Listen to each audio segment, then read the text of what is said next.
It's Wednesday the 16th of August and the crew's just rocked up. We're getting started on cutting the footings today, getting through the concrete. So work's finally beginning. The first job was to cut the concrete back to a uniform line, and that would be the inside edge of the new footing.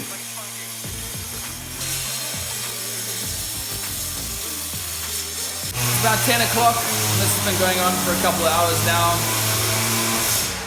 They're maybe halfway through cutting, so jeez, that's a lot of noise. I didn't realize that the demolition saw was going to be this loud.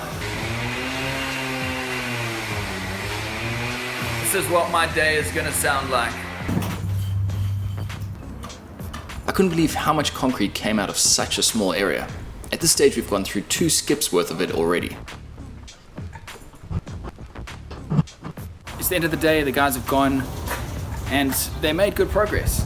All the concrete has been cut, ready for the footing to be dug and poured. This is a job that I was going to attempt myself, but after watching what these guys had to do to get this job done, I'm so glad I called in the professionals, because it's not that I couldn't do it, it's just it would have taken me 10 times as long.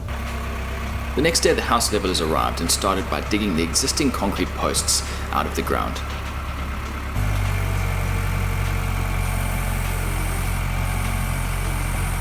I was expecting them to break the posts up, but they just lifted the entire thing out of the ground in one go and dumped it into the back of a truck.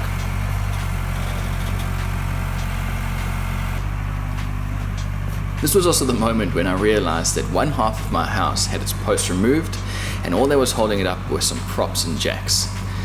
I was walking on my toes that night. All the concrete posts have been removed, and right now this half of the house is being held up by these jacks and props. Tomorrow they are going to be coming back in to install the 75mm steel posts, and then put some what they call PFC steel across these bearers. First up, the guys installed 6 new steel posts. I was really surprised that 75mm posts were all that were needed, but we'll get to that in a second. Adding these steel beams were in an effort to take out some of the sagging in the center of the floor upstairs, but also to bring the entire floor into one plane. The difference after adding them was crazy. It's a much bigger improvement than I thought it would be. I kept this after they removed the stumps yesterday because I wanted to show you why these old concrete stumps have failed. This is a piece of rebar, and this was sticking out of the bottom of the stump when they pulled it out of the ground. You could see there were a couple of these hanging out. And this has basically gone straight through the concrete into the dirt, and now you can see how rusted this is. And what that's done is that's tracked the rust straight up into the rebar in the concrete post, and that's why they've started blowing out. You should never have the rebar exposed to the ground where there's moisture and rust can start. All the steel inside concrete needs to be completely encased so that it can't start rusting like this. Now, while these posts are very strong on the vertical axis, they don't have much strength laterally.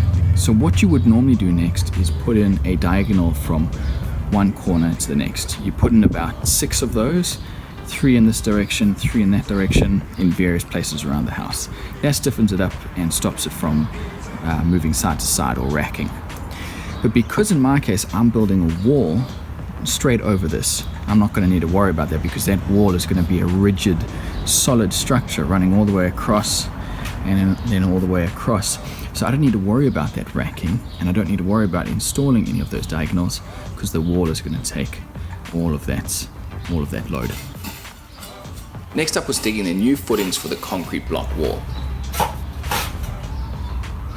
As you can see, there was one casualty, but getting this overflow relief gully off actually made it easier for me to clean out all the plastic toys from the owner before. That was a fun job. Then the steel reinforcing went in and was all tied into the existing footings.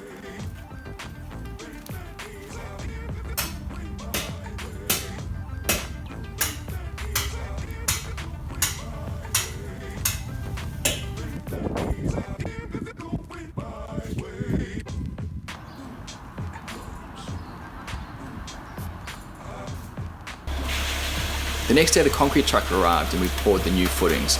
Adding this foundation has made the whole area feel so much more substantial and really gives the house a solid feel.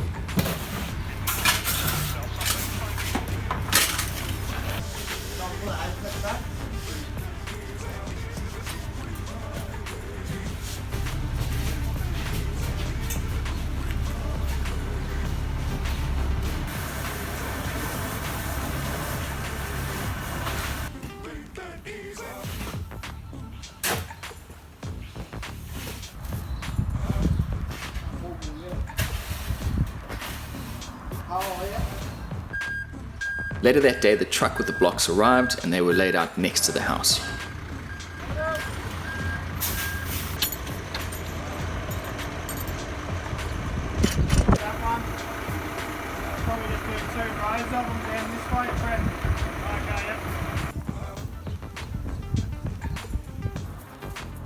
Good girl. The following morning, the guys were back on site laying the first course of blocks.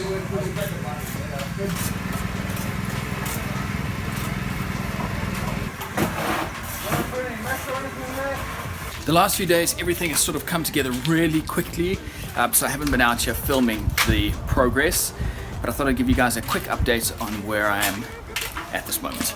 Yesterday I had a pest inspection company come out and install this fiberglass waterproof barrier, and it's filled with a poison benephrine, I think it's called. And what this does is it stops any termites from tracking up through the center of the wall and coming up to the bearers. The idea is that if there are any termites in this area and they want to go up the wall, they hit this membrane and then they're forced to track outside and up the side of the wall, and then you're able to see them, and then you could do something. So it's basically just stopping them from being able to track up the wall without me seeing it. As you can see, the first course of the block work has gone down, and that was needed before the pest inspection guys came around and took care of this. And then today the bricklayers were here moving all of the blocks from outside into here, and what they're doing is they're stacking them ready for next week when they come back and actually continue laying. So they've got all their bricks that are needed for the plan. Basically this is all drawn up on a piece of paper showing you which type of block needs to go where. It's far more complicated than I thought it was going to be, and now they've grouped all the blocks in their spots, so they've just moved that set of blocks to there and up their build, so it just speeds everything up a bit more. And that is where I'm up to at the moment. It's Friday today, the bricklayers are coming back on Monday, and they've committed to Wednesday, so 3 days of bricklaying and we should be done. It feels like I'm so close to being there. I'm getting so excited. I mean, obviously there's things like the doors need to be fitted and the windows need to be installed, but those are all mostly things that I can take care of, and I'm not waiting on something or someone. So as soon as these blocks go in, it's like the major milestone has been hit, and then I can start turning this into my workshop.